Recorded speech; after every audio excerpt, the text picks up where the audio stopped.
तो जैसा आप देख पा रहे हैं, ये नेक्स्ट जो टॉपिक है वो कोरिलेशनल रिसर्च के बारे में है, सहसंबंध शोध के बारे में।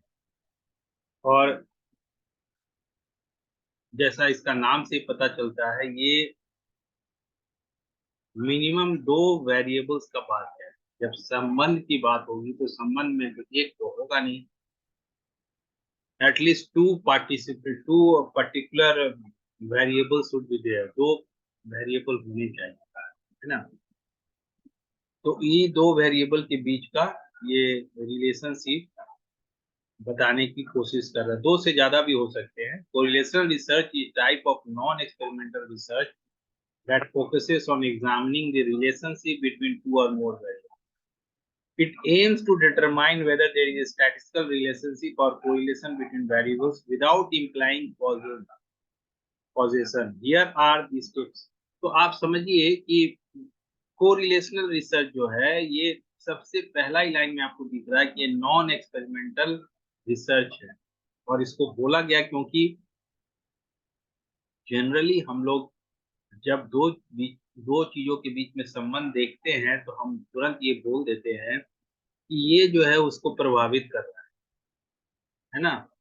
जैसे मैं बोलूं कि हाइट और आपका बॉडी मास इंडेक्स, आपका वेट, जैसे हम हाइट और इसके वेट के साथ हम देखें कि हाँ, अगर कोई संबंध है कि हाइट जैसे जैसे बढ़ रहा है तो आपका वेट भी बढ़ रहा है, और हम एक कंक्लूजन ले लें कि जिसका जितना ज्यादा हाइट होगा उसका उतना ज्यादा वेट होगा, और हाइट का वेट के ऊपर असर है।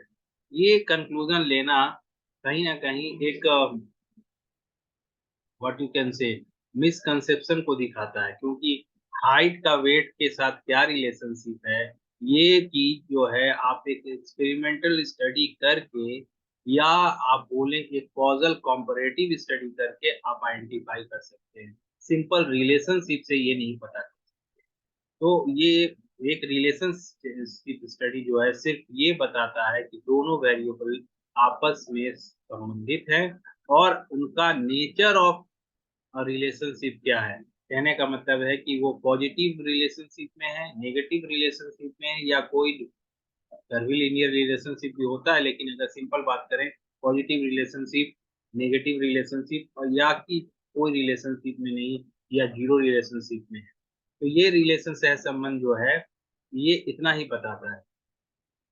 ये कभी भी ये नहीं बताता है कि इसका असर उसके ऊपर हो रहा है या दूसरे का असर दूसरे के ऊपर। इंटेलिजेंस एंड इंटरेस्ट दोनों के बीच में आप संबंध देख रहे हैं। आप ये बोलिएगा कि अगर हम इंटेलिजेंस को बढ़ाते जाएंगे, इंटरेस्ट बढ़ते जाएगा। या इंटेलिजेंस का कुछ ऐसा कम या ज्यादा करके हम इस तरह से कुछ एक पर्टिकुलर मैकेनिज्म तैयार कर दें जिससे कि हम इंटरेस्ट को उस तरह से ही what you can say manipulate कर सके, या उसी तरह से इंटरेस्ट को भी हम एक तरह से सिद्ध कर सकें कि ये इसी के द्वारा प्रभावित हो रहा है। तो ये कोरिलेशन इतना करके नहीं देता है। कोरिलेशन जो है सिर्फ आपको, कभी कभी तो हम ये भी बताते हैं कि एक प्री एक्सपेरिमेंटल स्टडी है। एक एक्सपेरिमेंट करने के पहले, एक एक्सपेरिमेंट जब करते हैं, या कॉजल कंपैरेटिव जो करते हैं, आगे का टॉपिक कॉजल कंपैरेटिव ही है। कॉजल कंपैरेटिव रिसर्च या एक एक्सपेरिमेंटल रिसर्च के पहले का एक प्री स्टडी जो है वो रिलेशनल स्टडी होता है, जिसमें हमें कभी अगर कि दो वेरिएबल के बीच में कुछ संबंध दिखेगा तभी तो हम जाके फिर सोचेंगे कि इसको देखते हैं कि ये क्या इफेक्ट भी करता है, कुछ इसमें बढ़ाने से घटाने से क्या दूसरे पे भी इसका कुछ उस तरह का असर होता है क्या। तो ये हम एक्सपेरिमेंटल स्टडी करने से पहले का एक स्टडी के रूप में ले सकते हैं। ये कॉज नहीं बताता है। कॉज एंड इफेक्ट के लिए either you have to go for experimental study, और आपको कॉजल कंपैरेटिव स्टडी या एक्स पोस्ट फैक्टो स्टडी करना होता है। ये सिर्फ आपको रिलेशनशिप बताता है एंड रिलेशनशिप का डायरेक्शन बताता है, अगर है तो। Now what are the steps. Steps में पहले हम रिसर्च क्वेश्चंस अपना बना ले। अगर आपके पास वेरिएबल है, for example you might want to investigate whether there is a correlation between study hours and exam scores, है ना। स्टडी आवर्स का एग्जाम स्कोर के साथ कोरिलेशन है कि अब देखिए कहीं पे स्टडी आवर्स लिखा हुआ है 4 घंटा, 5 घंटा, किसी ने बोला 6 घंटा, किसी ने बोला 7 घंटा, और ऐसे करके आपका एक लिस्ट आपके पास अवेलेबल है और उनका एग्जाम का स्कोर अवेलेबल है। आप ये दोनों के बीच में रिलेशनशिप एक स्टैटिस्टिक्स करके कोरिलेशन निकाल के बता दें, कोरिलेशन निकलेगा। लेकिन अगर आपको अगर ये देखना है कि स्टडी आवर्स का इफेक्ट होता है एग्जाम स्कोर्स पे, तो आप पर्टिकुलर ग्रुप ऑफ स्टूडेंट्स को लेके कॉन्टिन्यूअसली ऑब्जर्व करना होगा। दूसरे सारे कंडीशन को कंट्रोल करके, दूसरे सारे कंडीशन को कंट्रोल करने का मतलब है कि दोनों ग्रुप जो है और सारे कंडीशन पे एक जैसे हो। जितना बॉयज इसमें हो उतना बॉयज दूसरे ग्रुप में हो, जितने गर्ल्स उतने इसमें हो उतना दूसरे ग्रुप में गर्ल्स हो। जो बैकग्राउंड जिस कॉन्टेक्स्ट जिस तरह के स्कूल से पहला ग्रुप आता है दूसरा ग्रुप उसी बैकग्राउंड से आता हो, ये सारा चीज को जब आप मैच करा देंगे और फिर आप स्टडी आवर्स को बढ़ाएंगे और दूसरे में स्टडी आवर कुछ अलग रखेंगे। एक जगह मान लीजिए आप 1 घंटा रखते हैं, किसी जगह आप 2 घंटा रखते हैं, एंड यू देन आप उसके बाद उनका एग्जाम लेके देखते हैं कि एग्जाम स्कोर में क्या अंतर आता है। उस तरह से एक एक्सपेरिमेंटल स्टडी होगा तब कॉज एंड इफेक्ट का पता चलेगा। लेकिन आपके पास स्टडी आवर का लिस्ट है, आपके पास एग्जाम स्कोर का लिस्ट है, आपने एक कोरिलेशन निकाल दिया, तो सिर्फ रिलेशनशिप पता चलेगा। What are the other factors, वो चीजें जो है हम इसमें नहीं देख पा रहे। तो रिलेशनशिप जो है आपका, मान लीजिए आपके स्टडी में रहा कि स्टडी आवर्स का क्या रिलेशनशिप है एग्जाम स्कोर के साथ, तो आप इसको कर सकते हैं, आपका रिसर्च क्वेश्चन बना सकते हैं। Then you select the variables, variables आपका क्या हो गया, स्टडी आवर्स हो गया, यहाँ स्टडी आवर्स है और दूसरे में आपका एग्जाम स्कोर है। और दोनों जो है क्वांटिफिकेशन हो सकता है। एग्जाम स्कोर का तो क्वांटिफिकेशन होता ही है, स्टडी आवर्स भी आप लिख सकते हैं कितने मिनट्स में है और या कितने आवर्स में है।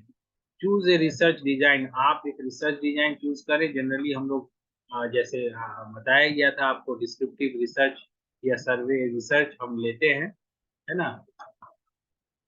ऑब्जर्वेशनल या जैसे यहाँ लिखा ही हुआ, इंस्टीट्यूट यूजेस ऑब्जर्वेशनल और सर्वे मेथड, ऑब्जर्वेशन या सर्वे मेथड यूज करते हैं।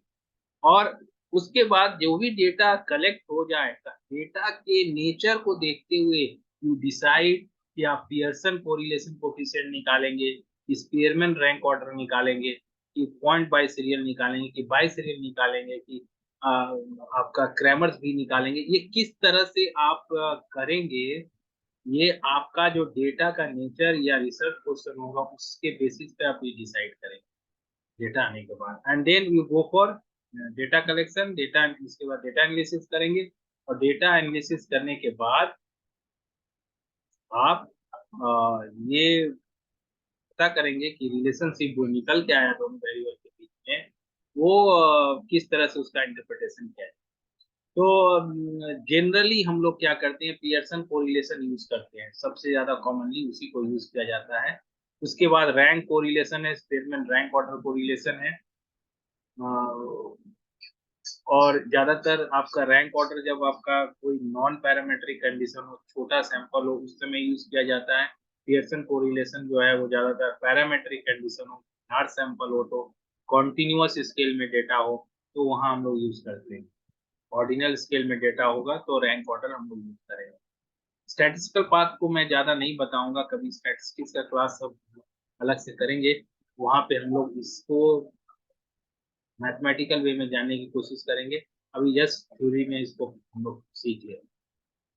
Then it can be also point by serial, point by serial correlation तब निकालते हैं जब आपका एक वेरिएबल जो है वो ऑर्डिनल स्केल में हो, है ना, कैटेगरिकल स्केल में, और एक जो है वो कॉन्टिन्यूअस में हो। जैसे फॉर एग्जांपल, जैसे आपका मार्क्स हो गया, मार्क्स जो है वो कॉन्टिन्यूअस स्केल में आपको 10 मार्क्स मिल सकता है, 10.2 मिल सकता है, 10.5 मिल सकता है, तो ये कॉन्टिन्यूअस स्केल में हो गया। और डाइकोटोमस स्केल में या कैटेगरिकल का एक टाइप डाइकोटोमस है जिसमें दो वैल्यू हो सकता है, जैसे कि आपका पास या फेल, है ना, या आप बोल सकते हैं either he is a boy और ही इज अ गर्ल, है ना। अगर इस तरह से हम कुछ डाइकोटोमस दो दो कैटेगरी में अगर हम, या हम बोले socially adjusted, socially non adjusted achievement score देखें।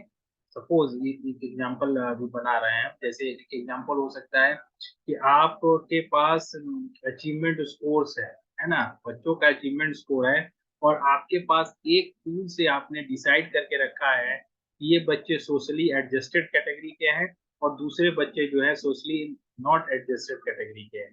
तो आप ये देखेंगे कि उनका जो मार्क्स का रेंज आपने डाल दिया, और उसके बाद वो जो बच्चा एडजस्टेड है तो उसको 1 से डिनोट कर रहे हैं, नॉन एडजस्टेड है तो उसको 0 से डिनोट कर रहे हैं। तो आप देखेंगे उसके मार्क्स कितना है और वो किस कैटेगरी में बिलोंग करता है, 1 में है कि 0 में है। सेकंड स्टूडेंट्स मार्क्स 1 में है कि 0 में है। तो इस तरह से उनका एक तो आएगा पूरा मार्क्स दिखेगा आपको कॉन्टिन्यूअस स्केल में, दूसरा में आपको सिर्फ 1 0 1 0 इस तरह का दिखेगा। तो आप इस तरह का जब आपका वेरिएबल्स रहते हैं, आप यहाँ पे क्या डिसाइड करने जा रहे हैं, आपको ये देखना है कि बच्चों का जो मार्क्स है उनके सोशल एडजस्टमेंट के साथ कुछ रिलेशनशिप है क्या, है ना। तो सोशल रिलेशनशिप जो है, सोशल एडजस्टमेंट को अब दो कैटेगरी में डिसाइड किया गया है, socially adjusted, socially maladjusted, और अचीवमेंट मार्क्स जो है वो कॉन्टिन्यूअस में है। आप दोनों में फिर रिलेशनशिप निकालने के लिए आपको point by serial correlation use करना पड़ेगा, और उसको यूज करके आप बना सकते हैं। The results of the classification we provide with, अब जैसे भी हम कोरिलेशन निकालते हैं, ज्यादातर कोरिलेशन जो है वो आपका -1 से +1 के बीच में आता है, and I will talk about that, उसके बारे में हम बात करेंगे जब इसमें प्रेजेंटेशन में आएगा कि -1 +1 और ये सब रिलेशनशिप को और किस तरह से हम उसको समझ, या उसको डिटेल को मैं आगे बताऊंगा, है ना, क्योंकि उसको डिटेल में भी मैंने लिखा है आगे। उसके बाद जैसा आपका कोरिलेशन आएगा उसके आधार पे आप इंटरप्रिटेशन करेंगे कि आपका relationship, again the same question, relationship significant है कि नहीं। बिकॉज इन रिसर्च, हाँ हम लोग स्कूल तक पढ़े, हम लोग रिलेशनशिप को रिलेशन निकालें, पॉजिटिव है, नेगेटिव है, माइल्ड को रिलेशनशिप है, स्ट्रॉन्ग रिलेशनशिप है, और माइल्ड नेगेटिव है, स्लाइट नेगेटिव है। इस तरह से हम लोग कंक्लूजन लेते थे जब हम स्कूल स्टेज में कोरिलेशन या रिलेशनशिप के प्रॉब्लम सॉल्व करते हैं। लेकिन अब जब रिसर्च लेवल पे हम जब आते हैं तो रिलेशनशिप का वो सब फैक्टर तो देखना है, पॉजिटिव है, नेगेटिव है, क्या है, लेकिन इसके साथ साथ major thing has to be seen is कि वो सिग्निफिकेंट है कि नहीं। और सिग्निफिकेंट यहाँ पे भी वही है जो कि हम लोग हाइपोथेसिस टेस्टिंग के समय, जिस समय इनको हमने उस समय भी समझा था, यहाँ पे भी कोरिलेशन निकालने के बाद हमको पी देखना पड़ेगा, प्रोबेबिलिटी ऑफ मेकिंग एरर देखना होगा। तो वो पी जो है अगर आपका 0.05 से नीचे है, 0.05 या उससे नीचे है, तो रिलेशनशिप जो है वो सिग्निफिकेंट है। ऐसा हो सकता है कि आपके पास पॉजिटिव रिलेशनशिप प्लस में आया रिलेशनशिप, मान लीजिए 0.12 करके आपका रिलेशनशिप निकला, कोरिलेशन ऑफ कोफिशिएंट देख के, +0.2 करके आपको लगता है कि नहीं ये एक पॉजिटिव रिलेशनशिप है और माइल्ड पॉजिटिव रिलेशनशिप है, लेकिन आप हाइपोथेसिस टेस्टिंग करेंगे, आपका इसका on the basis of degrees of freedom, degrees of freedom मतलब नंबर ऑफ सैंपल को देखें, और सैंपल देखने के बाद आप देखें कि उस पर्टिकुलर सैंपल के लिए सिग्निफिकेंट होने के लिए रिलेशनशिप वैल्यू कितना होना चाहिए, ये कहने का मतलब 0.05 तो उसका कितना वैल्यू होना चाहिए। और अगर आपको दिखता है कि नहीं वहाँ वैल्यू 0.32 चाहिए, तो आपका 0.12 निकलने के बाद भी आपका रिलेशनशिप जो है वो सिग्निफिकेंट नहीं होगा। You can not right positive relationship निकलता है, एग्जिस्ट कर रहा है, but it is not significant, वो सिग्निफिकेंट नहीं है। वो हो सकता है दूसरे कारण से आ गया हो, उसको हम नोटिस नहीं कर सकते हैं, उसको लेके हम कुछ कंक्लूजन नहीं कर सकते हैं, आगे जनरलाइज नहीं कर सकते कि ये दोनों पर्टिकुलर वेरिएबल रिलेटेड है, अनटिल अनलेस आपका पी जो है 0.05 या उससे नीचे आ गया। तो जब ये 0.05 या उससे नीचे आता है, then you can talk about कि ये पॉजिटिव रिलेशनशिप है या नेगेटिव रिलेशनशिप है। और उसके बाद हम कुछ उस वेरिएबल के बारे में बात कर सकते हैं। तो ये सब उसी पे रिलेटेड है। नाउ कमिंग टू जो मैं बता रहा था कि पॉजिटिव कोरिलेशन क्या है।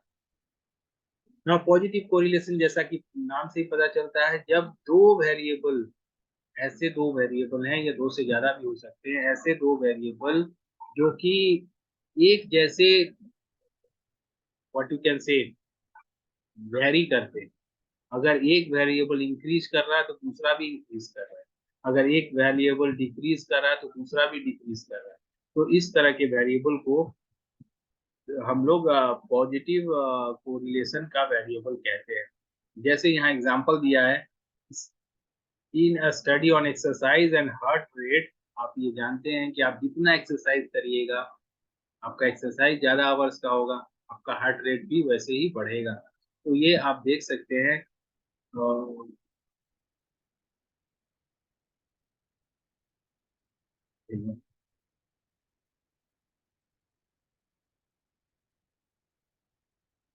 कुछ अलग एग्जांपल है।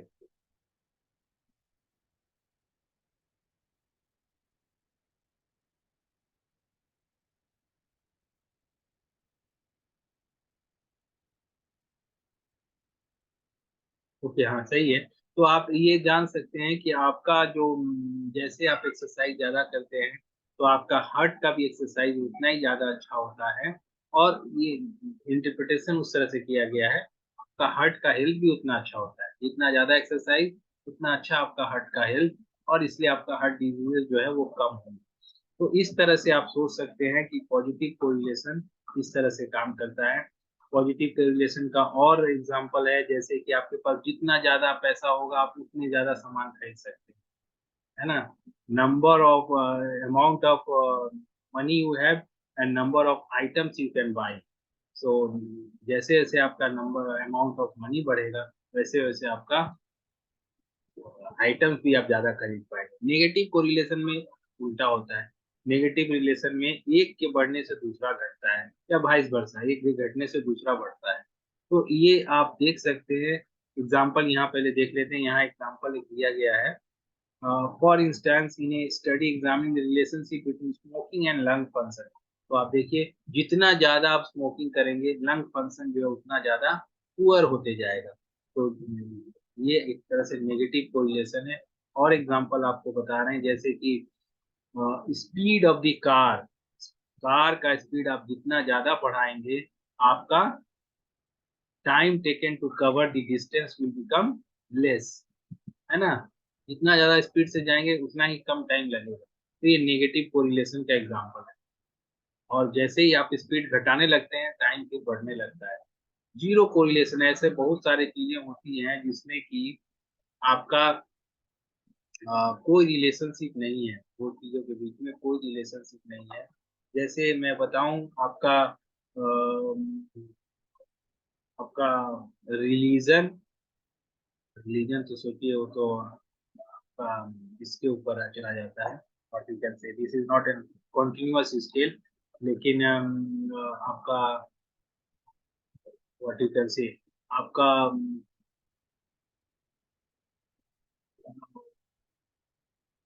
एग्जांपल दिया जाए, जैसे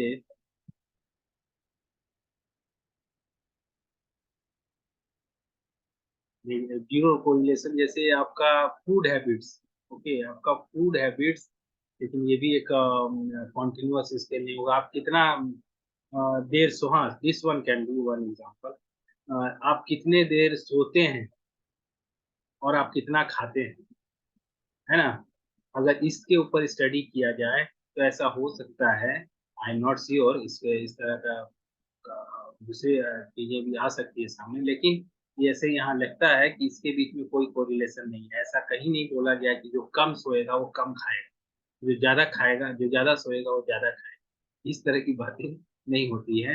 ऐसे सोने का, आपके खाना कितना आप खाएंगे, because now it is continuous, है ना, ये आपका कॉन्टिन्यूअस स्केल में है। सोने के आवर्स को आप ले सकते हैं, और खाना आप कितना खाएंगे वो भी एक अमाउंट में आप मेजर कर सकते हैं। तो सोने पे डिपेंड करेगा। ये आप इसको उस तरह से नहीं सोचें कि हाँ, कोई बहुत ज्यादा खा के सो गया बहुत देर तक, दैट इज डिफरेंट इशू। लेकिन आप कम सोते हैं तो कम खाइएगा, इसी बात नहीं है, और ज्यादा सोएंगे तो ज्यादा खाएंगे। तो ये एक जीरो कोरिलेशन का एग्जांपल आप सोच सकते हैं। जैसे यहाँ दिया गया है एक, हाँ, एक एग्जांपल आप इसमें देख सकते हैं। जैसे कि आपके शू साइज का आपके इंटेलिजेंस से कोई लेना देना नहीं है ना। आपका शू साइज बड़ा होगा तो आपका आईक्यू ज्यादा होगा, आपका शू साइज कम है तो आपका आईक्यू लेस होगा। तो ये भी एक जीरो कोरिलेशन का। Now strong correlation, strong correlation जैसे नाम से ही है कि जो कोरिलेशन +1 या -1 से जितना करीब होगा वो स्ट्रॉन्ग कोरिलेशन होगा। Either it will be highly positive correlation और हाईली नेगेटिव कोरिलेशन। और परफेक्ट कोरिलेशन भी एक है। परफेक्ट कोरिलेशन जबकि 1 हो या -1, ये आपका आइडियल कंडीशन में होता है। सोशल या बिहेवियरल साइंस में इस तरह के परफेक्ट कोरिलेशन नहीं होते, है ना। आप ऐसे नहीं बोल सकते हैं कि यू विल गेट पर +1 ऑफ टाइप ऑफ कोरिलेशन, है ना।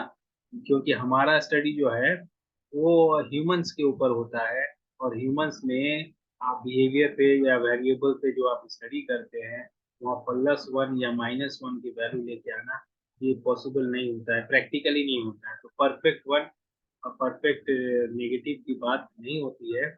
और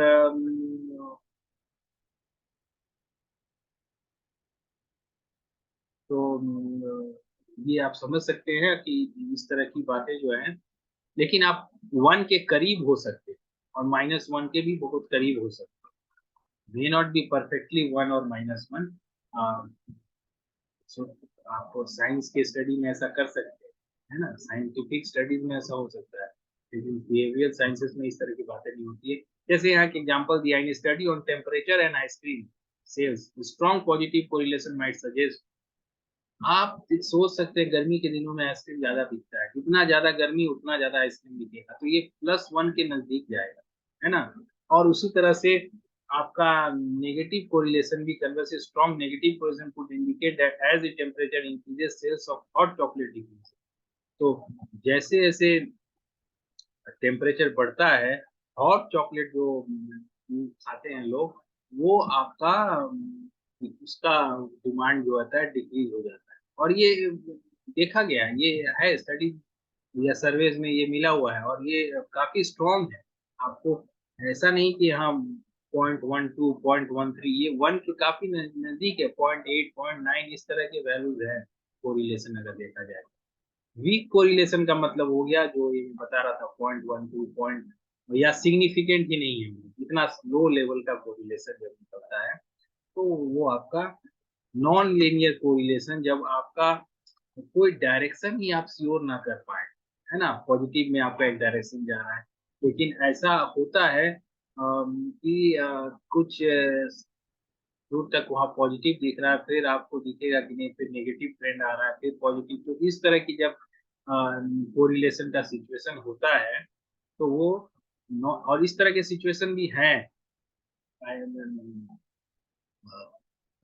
यहाँ एग्जांपल एक दिया गया है, because many examples are there, बहुत सारे एग्जांपल्स हैं जिसमें ये देखा जा सकता है कि हाँ कुछ समय तक तो वो बढ़ा, फिर वो दोनों वेरिएबल अलग डायरेक्शन में मूव कर रहे हैं, पहले एक डायरेक्शन में मूव किए फिर अलग डायरेक्शन में मूव किए। एग्जांपल मैं बता दूं आपको, study hours and level of attention, है ना। तो ऐसा देख सकते हैं आप कि स्टडी आवर्स आप बढ़ा रहे हैं, एक तो बढ़ रहा है, और ऐसा आप देख सकते हैं कि पहले कुछ समय तक तो आपका अटेंशन भी बढ़ेगा, है ना, it will go on increasing, but after some time, maybe after half an hour और 1 आवर, ये वो जो आपका अटेंशन जो है फिर नीचे चला जाए। तो ये जो तरह का सिचुएशन है, ये आपका कहीं ना कहीं नॉन लीनियर कोरिलेशन को दिखाता है, जिसमें कि आपका जो वर्टिकल से ग्राफ जो है वो आपका लीनियर ग्राफ नहीं बनेगा, उसमें क्वाड्रिक या एक्सपोनेंशियल ग्राफ सब बनेगा। In a study on effect of fertilizer on plant growth, there might be non-linear process। यहाँ पर वैसे ही दिया गया, देख सकते हैं, जैसे फर्टिलाइजर और प्लांट ग्रोथ। फर्टिलाइजर डालेंगे तो प्लांट ग्रोथ तो बढ़ेगा, लेकिन इसका मतलब ये नहीं है कि आप इतना फर्टिलाइजर डाल दें कि आप उल्टा होने लगे, फिर प्लांट ही खत्म हो जाए। तो ये आप स्पूरियस कोरिलेशन,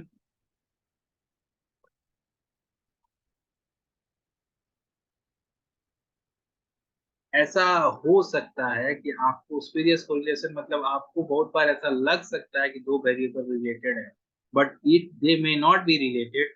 कोई तीसरा वेरिएबल है जिसके कारण वो रिलेटेड दिख रहा है ना। यहाँ जैसे एग्जांपल दिया गया, बिकॉज सबके लिए भी फिर एग्जांपल क्रिएट करूँ तो समय लगेगा, लेकिन I am just taking this example. There might be a correlation between the sale of ice cream and the number of drownings during the summer month, है ना। जैसे यहाँ बताया गया कि आइसक्रीम जो है उसका जो सेल है वो, वो जितना ज्यादा हो रहा है उतना ही ज्यादा बच्चों का पानी में डूबने की घटनाएं भी हो रही। ये कोरिलेशन मान लीजिए कोई दिखाया है ना, कोई दिखाया स्टडी करके कि देखिए आइसक्रीम का सेल जो है ना वो बढ़ गया है हर दिन। पहले 1000 पीस बिक रहा था, फिर दूसरे दिन 1200 पीस, फिर 3000 पीस, ऐसे करके बढ़ रहा है। और देखिए बच्चे का जो जो पानी में बह जा रहे हैं या डूब रहे हैं या एक्सीडेंट कर रहे हैं उनकी घटनाएं भी बढ़ रही हैं। और इसको दोनों को मैं रिलेशन में बोलूँ, ये दोनों रिलेशनशिप में है। Just try to understand. यहाँ मैं ये भी बताने का कोशिश कर रहा हूँ कि कैसे हम अगर इसको कॉज एंड इफेक्ट के रूप में देख लें तो हम कितना बड़ा गलती करते हैं। क्योंकि यहाँ ये दोनों का कोई रिलेशनशिप है नहीं, हमें दिख रहा है। अगर हम कोरिलेशन निकाल दें ये दोनों का कि नंबर ऑफ आइसक्रीम सेल्स और नंबर ऑफ एक्सीडेंट्स, तो ये जैसे निकालेंगे आपको एक रिलेशनशिप निकल जाएगा। लेकिन actually it is not the fact. Fact तो ये है कि जब गर्मी पड़ता है तो बच्चे जो हैं वो बाहर ज्यादा निकल रहे हैं, और बाहर निकलने के कारण वो ज्यादा ये जो आउटिंग के कारण जो आउटडोर एक्टिविटी जो कर रहे हैं, एडवेंचर एक्टिविटी कर रहे हैं, उनके कारण ये एक्सीडेंट सब हो रहा है, not because of the sale of ice cream और समथिंग लाइक। तो ये स्पीरियस कोरिलेशन जो है ये भी कहीं ना कहीं हमारा एक टाइप का correlation. Then partial correlation. Partial correlation जो है, यहाँ पार्शियल कोरिलेशन का मतलब है कि कभी कभी हमें ये दिखता है कि दो से ज्यादा वेरिएबल हैं जो कि एक दूसरे से रिलेटेड है। तो suppose your suppose I want to say कि आपका अभी मैं अपने से एक एग्जांपल देने की कोशिश कर रहा हूँ। जैसे पिताजी का attention, mother's attention, father's attention towards the child, और बच्चे का अचीवमेंट स्कोर, है ना। बच्चे का अचीवमेंट स्कोर क्या है, बच्चे पिताजी कितना अटेंशन दे रहे हैं और मदर कितना अटेंशन दे रही है, और बच्चे का अचीवमेंट स्कोर।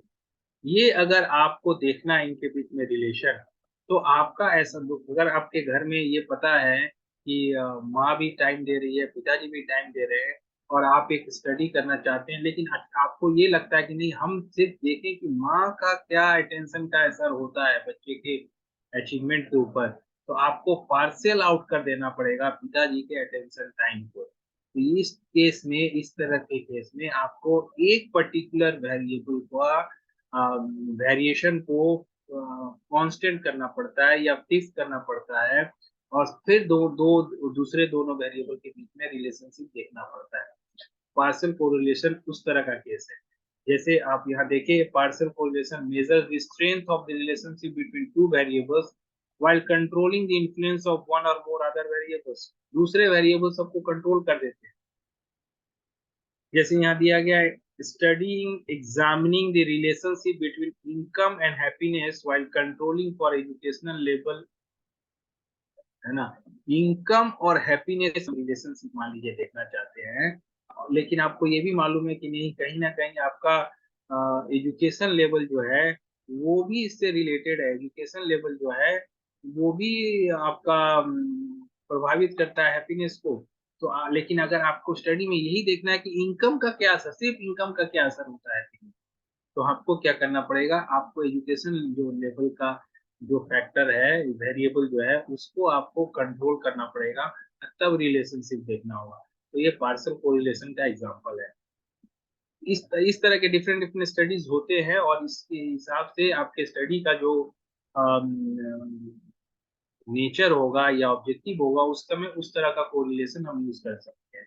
और उसी तरह से जिस तरह से आप डेटा कलेक्ट कर रहे हैं, आपके डेटा कलेक्शन का जो स्केल है, उसका नेचर जो है वो नॉमिनल स्केल है, ऑर्डिनल स्केल है, आपका कैटेगरिकल स्केल है, डाइकोटोमस आपके डेटा पॉइंट्स आ रहे हैं, तो उस समय आपको सोच के फिर डिसीजन लेना है कि कौन सा कोरिलेशनल स्टडी इसमें करना है, पार्शियल कोरिलेशन करना है कि रैंक ऑर्डर करना है कि पियर्सन करना है। जैसे यहाँ दिया गया है डिफरेंट टाइप ऑफ कोरिलेशन। सबसे कॉमन पियर्सन कोरिलेशन है, जब पैरामेट्रिक केस के कंडीशन सब फुलफिल हो, आपका नॉन नॉर्मल प्रोबेबिलिटी डिस्ट्रीब्यूशन के बेसिस पे डेटा हो, सैंपल साइज लार्ज हो, और आपका जो डेटा कलेक्शन जो आप कर रहे हैं वो आपका कॉन्टिन्यूअस स्केल में हो, तो आप पैरामेट्रिक आप पियर्सन कोरिलेशन टेस्ट करते हैं। यही सबसे ज्यादा यूज होता है। रैंक कोरिलेशन जब करते हैं, जब आपका नॉन पैरामेट्रिक कंडीशन को मेट करें, सैंपल साइज कम होने के केस में भी करते हैं, और जब आपका डेटा जो ऑर्डिनल हो, है ना, ऑर्डिनल जैसे रैंकिंग हो, रोल नंबर हो, है ना, बर्थ ऑर्डर हो, इस तरह का सिचुएशन में हम रैंक कोरिलेशन को निकालते हैं। और कैंडल्स डाउ जो है ये भी एक नॉन पैरामेट्रिक टेस्ट है।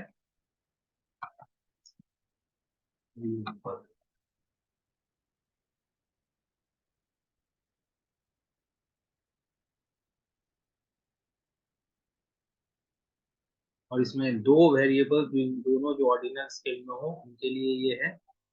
और ये सिर्फ थ्योरी बताया जा रहा है, अनटिल अनलेस इसका प्रॉब्लम का एक एग्जांपल लेके सॉल्व नहीं किया जाए तो वो एक अलग चैप्टर हो सकता है। पॉइंट बाय सीरियल मैंने ऑलरेडी आपको एग्जांपल बता दिया कि एक जो है आपका कॉन्टिन्यूअस हो और एक डायकोटोमस हो।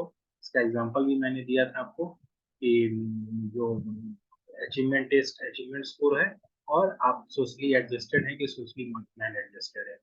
पाई कोफिशिएंट जो है ये भी आपका, दो जब वेरिएबल दोनों डाइकोटोमस है ना, दोनों डाइकोटोमस हो, जैसे आपका जेंडर हो सकता है एंड मेल एडजस्टमेंट हो सकता है। जेंडर में आप दो कैटेगरी कर दीजिए, बॉयज एंड गर्ल्स, और एडजस्टमेंट में दो कैटेगरी कर दीजिए, adjustment adjusted style and male adjusted style.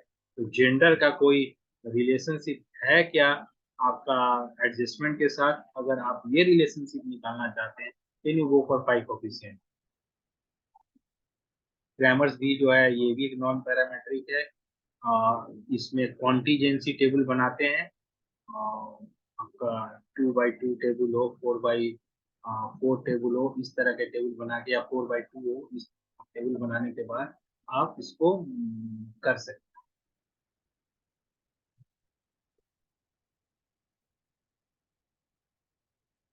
और ये ऑलरेडी मैं बता दिया आपको, कोरिलेशन कोफिशिएंट +1 से -1 तक लाई करता है, और +1 से जितना नजदीक होगा वो उतना ही स्ट्रांग होगा पॉजिटिव, और -1 से जितना नजदीक होगा स्ट्रांग होगा नेगेटिव, और जीरो तो कोरिलेशन आपको जान रहे हैं, इसका केस भी मैंने बताया। Then the case is there degrees of freedom, जो कि मैं आपको पिछले क्लास में भी डिस्कस किया हूँ। तो डिग्रीज ऑफ फ्रीडम यहाँ पे भी एक तरह से सैंपल को रिप्रेजेंट कर रहा है, और क्योंकि आपके पास दो वेरिएबल हैं, तो यहाँ पे भी हम जनरली जो डिग्रीज ऑफ फ्रीडम निकालते हैं n-2 करके निकालते हैं।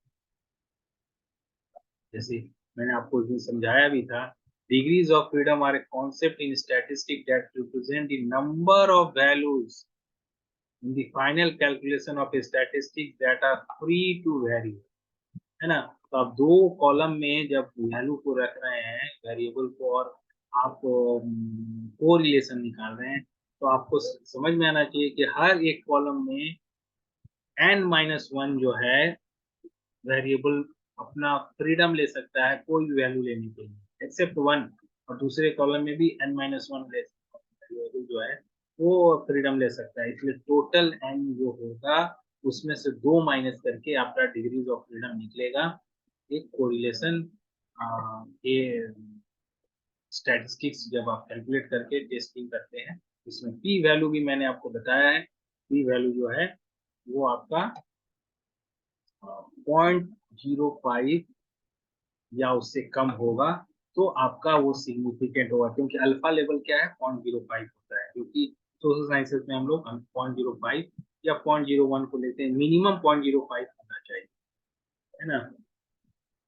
सिग्निफिकेंस लेवल वही है आपका 0.05 या उससे नीचे रहेगा तो आपका सही है, मतलब एक सोशल साइंस की स्टडी में 0.05 ही सिग्निफिकेंस लेवल होता है। हाइपोथेसिस में भी नल हाइपोथेसिस में हम ये बोलते हैं कि कोरिलेशन नहीं है, यहाँ देख सकते हैं there is no correlation. Alternative hypothesis में there is significant correlation. Alternative का नॉन डायरेक्शनल फॉर्म है, मैंने बोला है कि नॉन डायरेक्शनल में ही बनाने से अच्छा होता है क्योंकि ये टू टेल टेस्ट कराता है। अगर आप ये बता दें कि पॉजिटिव कोरिलेशन है तो ये वन टेल हो जाएगा और फिर उसके हिसाब से आपका क्रिटिकल वैल्यू जो है वो चेंज कर जाएगा, है ना। तो क्रिटिकल वैल्यू जो है और उसमें चांसेस ऑफ, तो ऐसे भी मैंने बताया था कि ज्यादातर स्पेयरिंगली हमको टू वन टेल टेस्ट करना चाहिए, अवॉइड करना चाहिए वन टेल टेस्ट को, क्योंकि हम एरर कर सकते हैं और चीजें पूरी तरह से उल्टी हो सकती है और इसके कारण हमें ध्यान रखने की जरूरत है। Then calculating the P value हम कैलकुलेट करते हैं सीइंग द टेबल। टेबल आप देखने के बाद आप जो भी आपका वैल्यू टेस्ट का जो भी वैल्यू आता है, जो भी आप कोरिलेशन निकालें, आप रैंक ऑर्डर निकालें, आप पियर्सन निकालें, आप क्रैमर्स भी निकालें, जिससे भी आपने कोरिलेशन निकाला उसको फिर आप टेबल से देखेंगे और टेबल से देखने के बाद आप देखेंगे कि पी वैल्यू कितना आ रहा है। और ये पी वैल्यू हमेशा याद रखना है कि पी वैल्यू जो है वो 0.05 या उससे नीचे होना चाहिए। बहुत बार ऐसा होता है कि हम जब जस्ट ट्राई टू अंडरस्टैंड, जब हम लोग एक सैंपल लेके काम करते हैं, जनरली जब हम लोग स्कूल मैथमेटिक्स सॉल्व किया करते थे या जो उसका रिसर्च से कुछ लेना देना नहीं है, तो हम लोग जनरली उसको कैटेगराइज करते थे कि 0.3 से नीचे होगा तो माइल्ड है, 3 से लेके 5 है तो एवरेज है, 5 से 0.5 से ऊपर है तो 0.8 से ऊपर है तो वेरी हाई पॉजिटिव कोरिलेशन है। लेकिन इसमें इस तरह की बातें नहीं हैं। बहुत बार ऐसा होता है कि आपका वैल्यू 0.3 आया हुआ है but the P value is 0.05 and less, क्योंकि और आपको बोलना पड़ेगा सिग्निफिकेंट पॉजिटिव कोरिलेशन। 0.3 में भी या 0.28 में भी आप बोलना पड़ेगा, because P can very, P जो है वो वेरी कर सकता है depending upon the number of sample. Sample अगर आपने लाखों लोगों पे स्टडी कर लिया है ना, तो आपका पी बहुत कम आने के बाद भी आपका कोरिलेशन का वैल्यू बहुत कम आने से भी सिग्निफिकेंट हो सकता है। और ऐसा भी हो सकता है कि आपका 0.5 निकला हुआ है correlation but it is not significant क्योंकि आपका सैंपल साइज कम रहा होगा। तो इसलिए आपको सिर्फ आपके वैल्यूज को देखने से जो कोरिलेशन का वैल्यू देख के आप इंटरप्रिटेशन नहीं कर सकते रिसर्च। आपको डिग्रीज ऑफ फ्रीडम देखना होगा कि एग्जैक्टली आपका जो पी है वो कितना आ रहा है।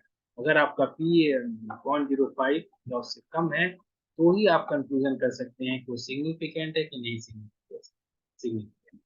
तो यही आपको यहाँ बताया गया है। जो यहाँ डिस्क्रिप्शन दिया गया इसमें इसी का बात कहा गया है। 0.70 आया है, sample size is 18, degrees of freedom is 18 और उसमें देखा गया कि पी जो निकल के आया 0.05 से लेस है, ये देखा गया है ना। पी जो है 0.05 से लेस है, इसलिए आप ये कहेंगे कि आपका जो हाइपोथेसिस जो है वो रिजेक्ट हो जाएगा, नल हाइपोथेसिस जो है वो रिजेक्ट हो जाएगा, या अल्टरनेटिव हाइपोथेसिस जो है वो एक्सेप्ट हो जाएगा, है ना। 0.05 से वो कम है। तो जब भी हम कोरिलेशन निकालते हैं तो हम क्या क्या देखने की जरूरत है, correlation coefficient, degrees of freedom and P value. P value से आप पता कर सकते हैं कि वो सिग्निफिकेंट है कि नहीं।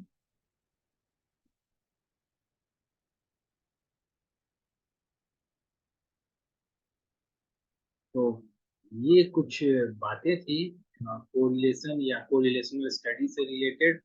और इसमें खास जो अगर समराइज किया जाए तो कोरिलेशनल स्टडी जब दो वेरिएबल एटलीस्ट हो तो वो दो वेरिएबल के बीच में रिलेशनशिप निकालने की हम कोशिश करते हैं, देखने के लिए कि आगे इसके ऊपर और कुछ किया जा सकता है कि नहीं। Then you can go for experimental study या कॉजल कंपैरेटिव स्टडी आप करें, और उसके बाद देखें कि कॉज एंड इफेक्ट रिलेशनशिप है कि नहीं। ये कभी भी आपका इसके लिए नहीं है कि आप कॉज एंड इफेक्ट इसी में बता दें आप।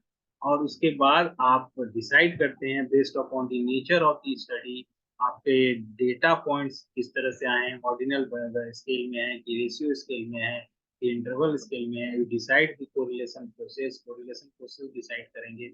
कोरिलेशन का वैल्यू जो निकल जाएगा, देन डोंट सिर्फ कोरिलेशन का वैल्यू देख के हम ये ना बोल दें कि ये सिग्निफिकेंट है।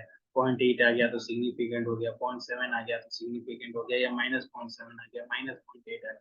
You have to see the table value. आपको टेबल देखना होगा, आपको पी वैल्यू देखना पड़ेगा। और पी वैल्यू जो कि डिग्रीज ऑफ फ्रीडम पे भी डिपेंड करता है, degrees of freedom, coefficient of correlation जो निकला है, वो दोनों के साथ आप जब टेबल देखेंगे और वहां पे अगर आपको दिखता है कि पी जो है वो 0.05 या उससे कम है, देन ओनली यू डिसाइड कि ये सिग्निफिकेंट है, और आपके नल हाइपोथेसिस को हम रिजेक्ट करेंगे या अल्टरनेटिव हाइपोथेसिस को एक्सेप्ट करेंगे। और ये हमारा कोरिलेशनल स्टडीज कहलाएगा। और this is all about correlational studies. आपको लगता है कि आप लोग इसको समझे होंगे।